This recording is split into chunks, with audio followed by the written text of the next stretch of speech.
नमस्कार बंधुरा सबाई केमन आछेन आमी बिनाल आमी 5 बछरेर बेशी समय धरे शेयर बाजारेर साथे जुक्त आछि।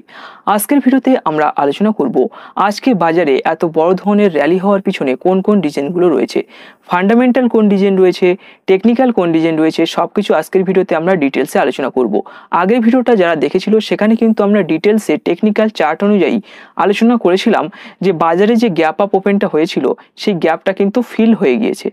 तो एखाने बर्तमाने मार्केट एकटा क्रुशियाल सापोर्ट लेभेलेर उपरे चले एसेছে এবং এখান থেকে বাউন্স হওয়ার কিন্তু একটা চূড়ান্ত সম্ভাবনা রয়েছে এবং টেকনিক্যাল চার্ট অনুযায়ী আমরা যেটা আলোচনা করেছিলাম 101% তেমনটাই কিন্তু বাজারে আজকে আমরা লক্ষ্য করেছি।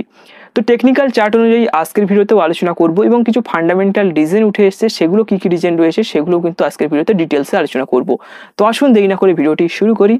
তো প্রথমে যে রিজনটা এখানে উঠে আসছে সেটা হচ্ছে এফআইআই ডিআইআই ট্রেডিং অ্যাক্টিভিটি।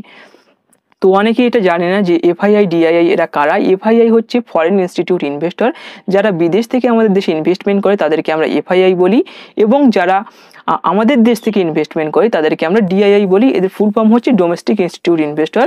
তো এরা হচ্ছে কি হয়, এরা বেসিক্যালি মার্কেটের উপরে মার্কেটে যে মানে বড় ধরনের মুভমেন্টগুলো হয় সেই মুভমেন্টটা কিন্তু বেসিক্যালি এই এফআইআই ডিআইআই এরাই কিন্তু নিয়ে আসে। তো এই এফআইআই এরা ডিআইআই এরা কারা হয়, এরা বড় বড় মিউচুয়াল ফান্ড হতে পারে, ক্যাপিটাল হাউস, ফান্ড হাউস, এরাই কিন্তু মার্কেটে এত বড় ধরনের মুভগুলো নিয়ে আসে। তো এখানে আজকে একটা দারুণ জিনিস আপনাদের সাথে শেয়ার করব। আমরা এখানে লক্ষ্য করছি যে কন্টিনিউয়াসলি এফআইআই কিন্তু এখানে সেলিং প্রেসার মার্কেটের ভিতরে দিচ্ছে এবং এখানে 29 আগস্ট এখানে আপনি লক্ষ্য করছেন এখানে হচ্ছে 8,312 কোটি টাকা কিন্তু এখানে এফআইআই সেল করেছে এবং ডিআইআই যে বাইটা করেছে এটা কিন্তু একটা হিউজ অ্যামাউন্ট কিন্তু এখানে বাই করেছে। আপনি এখানে দেখতে পাচ্ছেন যে 11,487 কোটি টাকা কিন্তু এখানে ডিআইআই বাই করেছে। মানে আমাদের দেশের যে ফান্ড হাউসগুলো রয়েছে তারা কিন্তু বাই করেছে। তারা একটা বুঝেছে যে মার্কেট এখান থেকে বাউন্স হওয়ার একটা সম্ভাবনা রয়েছে, বাজার আন্ডার ভ্যালু রয়েছে, তারা কিন্তু এখানে একটা হেভি বাইং মার্কেটের ভিতরে দেখিয়েছে। এবং আপনি যদি এখানে ওভারঅল দেখেন সেক্ষেত্রে এখানটায় আপনি দেখেন এখানে যে বার গ্রাফ দেওয়া রয়েছে, তো এখানে যদি আপনি দেখেন এখানে আপনি দেখতে পাচ্ছেন যে 29 আগস্টের যে ডেটা রয়েছে সেটা হচ্ছে এফআইআই সেলিং করেছে 8,312 কোটি টাকা, ডিআইআই বাই করেছে 11,487 কোটি টাকা, ওভারঅল নেট যে অ্যাক্টিভিটিটা এখানে রয়েছে সেটা হচ্ছে 3,174 কোটি টাকা। মানে এখানে পজিটিভ হয়েছে, বাজারে কিন্তু একটা ইনফ্লো হয়েছে, বাজারে কিন্তু একটা ক্যাশ ফ্লো যেটা হয়েছে সেটা কিন্তু পজিটিভ ক্যাশ ফ্লো কিন্তু এখানে হয়েছে। তো এটার কারণে কিন্তু বাজারে একটা পজিটিভ ভাইব কিন্তু এখানে তৈরি হয়েছে। তো এটা হচ্ছে ফার্স্ট একটা রিজন। আচ্ছা, এবার সেকেন্ড রিজন কি রয়েছে আসুন এখানে দেখে নিই। সেকেন্ড রিজন যেটা রয়েছে সেটা হচ্ছে এখানে আমেরিকার যে মানে প্রেসিডেন্ট ডোনাল্ড ট্রাম্প যিনি রয়েছেন তিনি হচ্ছে আমাদের এখানে ক্রমশ যে চার্জটাকে বাড়াচ্ছিলেন, মানে ট্রাইপ 25 থেকে কিন্তু 50% এভাবে বাড়িয়ে দিয়েছে এবং আনসার্টেনিটির জন্য কিন্তু আমাদের বাজারে একটা ভারী ধরনের পতন আমরা লক্ষ্য করেছি। এবং রিসেন্টলি যেটা এখানে জানানো হয়েছে এই যে তাদের যে কোর্ট, আমেরিকার যে কোর্ট রয়েছে সেখানে কিন্তু একটা কেস ফাইল করা হয়েছিল এবং সেখানে কোর্ট জানিয়েছে যে ইউএস প্রেসিডেন্ট ডোনাল্ড ট্রাম্প যে ট্রাইবটা লাগাচ্ছে এটা কিন্তু একটা ইললিগাল ট্রাইব। তো এই ইললিগাল ট্রাইব হিসাবে কিন্তু এটা কোর্টের তরফ থেকে জানানো হয়েছে এবং এটা কিন্তু কাল রাতে পরশু রাতে কিন্তু এই নিউজটা এসছে এবং এটার কারণে কিন্তু একটা পজিটিভ ভাইব আমাদের মার্কেটে এসছে। তো এটা হতে পারে যে পরে আবার আমাদের যে ট্রাইবটা লাগিয়েছে এটা কিন্তু হয়তো মানে কমতে পারে, এটা কিন্তু হওয়ার একটা সম্ভাবনা রয়েছে। তাছাড়া দেখুন এখানে যে ফ্যাক্টগুলো উঠে এসছে সেগুলো হচ্ছে ডিআইআই এর কিন্তু একটা যে স্ট্রং বাইং সেটা কিন্তু এখানে উঠে এসছে এবং ডোনাল্ড ট্রাম্পের যে এই যে ট্রাইবটা এখানে লাগাচ্ছে সেই ট্রাইবটা কিন্তু একটা ইললিগাল ট্রাইব, সেটাও কিন্তু জানানো হয়েছে তাদের কোর্টের তরফ থেকে।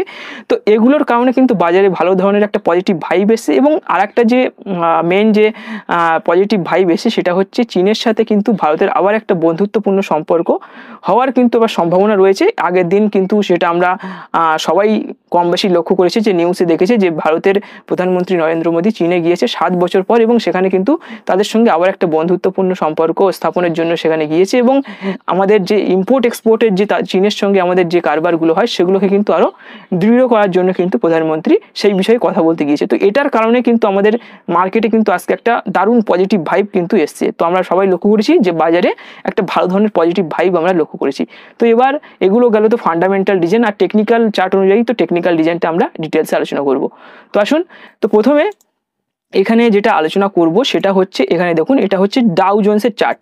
তো খুবই সংক্ষেপে আলোচনা করব ডাউ জোন্সের চার্টটা নিয়ে। তো এখানে ডাউ জোন্স দেখুন এই যে রেজিস্ট্যান্স লেভেলগুলো ছিল এটাকে কিন্তু ব্রেক করে দিয়েছে, এবং ডাউ জোন্সের উপরে কিন্তু এখানে একটা এই যে রেজিস্ট্যান্স লেভেল ছিল, এখানে কিন্তু একটা বিগ বার তৈরি হয়েছিল, যেটা আমরা আগের ভিডিওতে আলোচনা করেছিলাম। এবং এখানে কিন্তু রিটেস্ট করে এখান থেকে আবার একটা উপরে যাওয়ার ডাউ জোন্সের ভিতরে সম্ভাবনা রয়েছে। আপনি এখানে দেখতে পাচ্ছেন যেখানে কিন্তু একটা রিটেস্ট করে আবার একটা এখানে উপরে যাওয়ার একটা চূড়ান্ত সম্ভাবনা ডাউ জোন্সের ভিতরে রয়েছে। তো এখান থেকে যদি ডাউ জোন্সের ভিতরে ভালো একটা র্যালি হওয়া চালু হয়ে যায়, সেক্ষেত্রে কিন্তু আমাদের মার্কেটের ভিতরেও একটা ভালো ধরনের এর পজিটিভ ভাইবটা কিন্তু আসবে। তো ডাউ জোন্স তো একটা ভালো কন্ডিশনে রয়েছে, আমাদের মার্কেটে কিন্তু এখনো পর্যন্ত অল টাইম হাই ব্রেক করতে পারেনি। তো আসুন আমাদের দেশের মানে ইন্ডেক্সটা কি বলছে চেক করে দেখে নিই। তো এটা হচ্ছে নিফটি 50 চার্ট। তো আপনি যেটা লক্ষ্য করছেন এটা হচ্ছে নিফটি 50 চার্ট। তো ডের ক্যান্ডেলস্টিক হিসাবে আমরা এখানে প্রথমে একটু আলোচনা করে নিই। তো উইকলি ক্যান্ডেলস্টিক হিসাবে যদি আপনি দেখেন, সেক্ষেত্রেও আপনি দেখতে পাবেন যে এখানে কিন্তু সাপোর্ট লেভেলে একটা উইকলি যে ক্যান্ডেলস্টিক সেটা কিন্তু এখানে গ্রিন ক্যান্ডেলস্টিক তৈরি হয়ে গিয়েছে। এবং এখানে ডের চার্ট হিসাবে যদি আমরা দেখি, ডের চার্টেও কিন্তু ভালোভাবে একদম আগের ভিডিওতে আমরা যেটা আলোচনা করেছিলাম তেমনটাই কিন্তু মার্কেটের ভিতরে আমরা এখানে লক্ষ্য করছি। দেখুন আগের ভিডিওতে আমরা কি আলোচনা করেছিলাম, যে এই যে লেভেলটা রয়েছে এটা কিন্তু একটা খুব ভালো ধরনের সাপোর্ট লেভেল রয়েছে, এটা কিন্তু আমরা আলোচনা করেছিলাম। তো আপনি এখানে দেখতে পাচ্ছেন যে এই যে লেভেলটা রয়েছে এটা একটা ক্রুশিয়াল সাপোর্ট লেভেল রয়েছে, মানে এই জায়গা থেকে প্রাইসটা কিন্তু বারবার বাউন্স ব্যাক করেছে। আমরা আগের ভিডিওতে আলোচনা করেছিলাম ডিটেলসে, যারা দেখেছিল ভিডিওটা। তো এখানে এটা হচ্ছে কি রেজিস্ট্যান্স লেভেল, এই জায়গা থেকে প্রাইস বারবার কি হচ্ছিল, রিজেকশন করছিল। তো এখান থেকে এইভাবে প্রাইসটা নিচে এসছে, এবং এই জায়গাটায় দেখুন একটা গ্যাপ তৈরি করে মার্কেট এইভাবে উপরে চলে গিয়েছিল। এবং আমি আপনাদেরকে বলেছিলাম যে এখান থেকে প্রাইস রিজেকশন করবে, এবং 100% তেমনটাই কিন্তু বাজারে হয়েছে। দেখুন এখানে টেকনিক্যাল চার্ট অনুযায়ী আলোচনা করেছিলাম, এখানে কিছু কোনো ধরনের মানে মুখস্থ করে কিন্তু কিছু হয় না, এখানে কিন্তু চার্ট আমাদেরকে যেটা বলছে তেমনটাই কিন্তু আমরা এখানে আলোচনা করছি। চার্ট আমাদেরকে বলেছিল যে এখানে রেজিস্ট্যান্স লেভেলে চলে গিয়েছে, এবং আমি আপনাদেরকে বলেছিলাম এই যে গ্যাপটা রয়েছে এই গ্যাপটাকে ফিল করার জন্য বাজার পুনরায় আবার এই লেভেলটাই আসতে পারে, সেটা কিন্তু আমরা আলোচনা করেছিলাম। যারা ভিডিও দেখেছিল তারা কিন্তু সেটা জানে। তো এখানে কিন্তু গ্যাপটা ফিল হয়ে গিয়েছে, তারপরে এই রেড ক্যান্ডেলটা পড়ে গিয়েছে। তো আমি আপনাদেরকে বলেছিলাম এখানে কিন্তু একটা হেভি ধরনের ডিম্যান্ড জোনের কাছাকাছি বাজার চলে এসছে, এবং এখান থেকে বাউন্স ব্যাক হওয়ার কিন্তু একটা চূড়ান্ত সম্ভাবনা বাজারের ভিতরে রয়েছে। তো আপনি এখানে দেখতে পাচ্ছেন যে প্রথম দিনই এই যে সাপোর্টে আসার পরই ফার্স্ট যে ক্যান্ডেলস্টিকটা তৈরি হয়েছে সেটা কিন্তু একটা খুব বড় ধরনের 200 পয়েন্ট আপনি এখানে দেখতে পাচ্ছেন, 198.20 পয়েন্ট, এখানে 0.81% কিন্তু এই ক্যান্ডেলটা কিন্তু এখানে তৈরি করেছে। তো এখানে কিন্তু একটা পজিটিভ ভাইব বাজারের ভিতরে চলে এসেছে। তো আপনারা চাইলে যে সমস্ত ভালো ভালো ফান্ডামেন্টাল স্টক রয়েছে, আপনার যদি একটু মানে রিস্ক নিতে, মানে আপনি যদি রিস্ক নিতে একটু কম পছন্দ করেন, সেক্ষেত্রে আপনি লার্জ ক্যাপের স্টকগুলোকে কিন্তু উঠাতে পারেন।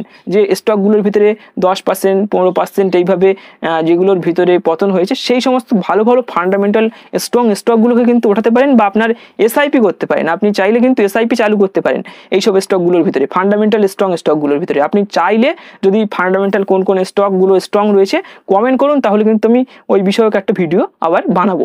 তো এখানে দেখুন যে এখানটায় কিন্তু বড় ধরনের একটা বুলিশ ক্যান্ডেল তৈরি হয়ে গিয়েছে, এবং আমাদের নেক্সট যে টার্গেট হবে সেটা কিন্তু এই লেভেলটায় আবার টার্গেট হবে। তো দেখুন এই লেভেলটা কিন্তু একটা ক্রুশিয়াল রেজিস্ট্যান্স লেভেল। তো আমি আশা করি নেক্সট কিছু মাসের মধ্যে আমাদের বাজারে কিন্তু একটা ভালো ধরনের র্যালি আসার সম্ভাবনা রয়েছে। আমাদের জিডিপি গ্রোথ যেভাবে বাড়ছে, সব কিছুর উপরে ওভারঅল যে সিনারিও রয়েছে মার্কেটের ভিতরে, সব কিছু দেখে এটাই মনে হচ্ছে যে এখন কিন্তু একটা বাইং করার চূড়ান্ত সুযোগ বাজারের ভিতরে চলছে। এখান থেকে দেখুন এই যে লেভেলটা রয়েছে, এই লেভেলটাকে যদি ব্রেক করে তো এখানে কিন্তু অনেক বড় ধরনের একটা আপ ট্রেন্ড আমরা বাজারের ভিতরে লক্ষ্য করতে পারি, সেটাই কিন্তু আমার মনে হচ্ছে। তো এই লেভেলটাকে কিন্তু আগে ব্রেক করতে হবে, এই লেভেলটা কিন্তু হেভি একটা রেজিস্ট্যান্স লেভেল রয়েছে। তাহলে এই মুহূর্তে কি করবেন, এই মুহূর্তে আপনি মানে আপনার যদি মনে হয় আপনার কোনো স্টকের ভিতরে বাইং করার জন্য আপনি অনেক দিন ধরে ওয়েট করছেন, সেক্ষেত্রে কিন্তু আপনি এখন ওই স্টকগুলোকে অ্যাকুমুলেট করতে পারেন। তো এই মুহূর্তে কারেন্ট যে সিচুয়েশন সেটা হচ্ছে ভালো ধরনের একটা বুলিশ সিগন্যাল কিন্তু আমাদের মার্কেটের ভিতরে রয়েছে, আগের ভিডিওতেও সেটা আমরা আলোচনা করেছিলাম।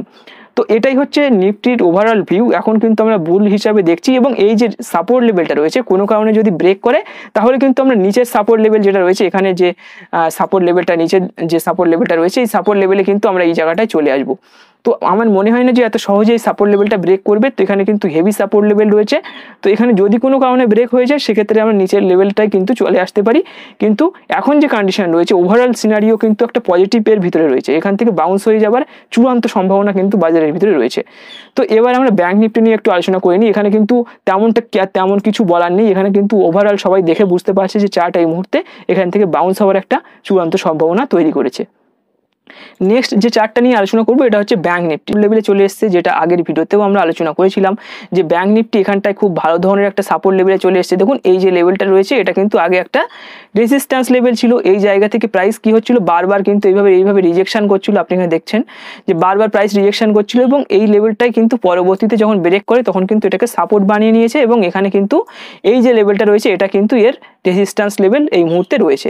তো এখন কারেন্ট যে সিনারিও সেটা হচ্ছে দেখুন ব্যাংক নিফটি কিন্তু এই জায়গায় এসে আবার সেই সাপোর্ট লেভেলের উপরে এসে কিন্তু এখানে একটা গ্রিন ক্যান্ডেল আপাতত তৈরি করেছে। এখানে কিন্তু অনেকের একটা স্বস্তি মিলেছে যে অনেকে মানে এখানে ভয় পাচ্ছিল যে এখানে এই লেভেলটা যদি ব্রেক হয়ে যায় সেক্ষেত্রে যদি আরও নিচের লেভেলটা কিন্তু আমরা দেখতে পারতাম। আগের ভিডিওতে আমরা আলোচনা করেছিলাম যে ব্যাংক নিফটির ভিতরে এইখানে কিন্তু যে রিটেস্ট মানে যেখানে যে গ্যাপ ফিলিং যেটা ছিল সেটা কিন্তু হয়ে গিয়েছে এবং এখানে পরবর্তী সাপোর্টের কাছাকাছি কিন্তু ব্যাংক নিফটি চলে এসেছে। তো এখানে আপনি দেখে বুঝতে পারছেন যে এখান থেকে কিন্তু বাউন্স হওয়ার একটা চূড়ান্ত সম্ভাবনা ব্যাংক নিফটির ভিতরে রয়েছে। তো এখানে কিন্তু ফার্স্ট গ্রিন ক্যান্ডেলটা তৈরি হয়েছে। এবার ব্যাংক নিফটির ভিতরে যে স্টকগুলো রয়েছে ভালো ভালো স্টকগুলো রয়েছে সেগুলোকে কিন্তু আমরা চাইলেই অ্যাকুমুলেট করতে পারি। এখান থেকে ব্যাংক নিফটির ভিতরেও কিন্তু ভালো ধরনের একটা র্যালি হওয়ার সম্ভাবনা রয়েছে। এর যে কি রেজিস্ট্যান্স লেভেল সেটা কিন্তু এটা রয়েছে, এটাকে যদি ব্রেক করে দেয় ব্যাংক নিফটি সেখানে এখান থেকে কিন্তু আরও উপরে যাওয়ার একটা চূড়ান্ত সম্ভাবনা ব্যাংক নিফটির ভিতরে তৈরি হবে। ফার্স্ট এই লেভেলটাকে ব্রেক করতে হবে, এই লেভেলটাকে যদি ব্রেক করতে না পারে সেক্ষেত্রে কিন্তু ব্যাংক নিফটির ভিতরে ভালো র্যালি যেটা হবে সেটা কিন্তু আমরা আশা করতে পারছি না। তো আগামী দিনগুলোতে আমরা আশা করি যে ব্যাংক নিফটির ভিতরেও একটা ভালো ধরনের র্যালি হবে। ব্যাংকিং স্টক আর আজকে আমরা যেটা লক্ষ্য করেছি ব্যাংকিং স্টক এবং মোটর সেক্টরের যে স্টকগুলো রয়েছে সেই সেক্টরের ভিতরে কিন্তু ভালো ধরনের একটা র্যালি হয়েছে। আপনি চাইলে ভালো ভালো স্টকগুলোকে কিন্তু পিক আপ করতে পারেন। বাজারে এই মুহূর্তে আন্ডার ভ্যালুড একটা কন্ডিশনের ভিতরে রয়েছে। তো আশা করি আপনি ওভারঅল সিনারিও কি রয়েছে বাজারে সেটা বুঝতে পেরেছেন এবং সেইভাবে কিন্তু আপনি ডিসিশন নিয়ে আপনি স্টক সিলেকশন করতে পারেন এবং আপনি যদি চান আমি আপনার জন্য কিছু স্টক সিলেক্ট করে দিই তাহলে কিন্তু কমেন্ট বক্সে কমেন্ট করে জানাতে পারেন।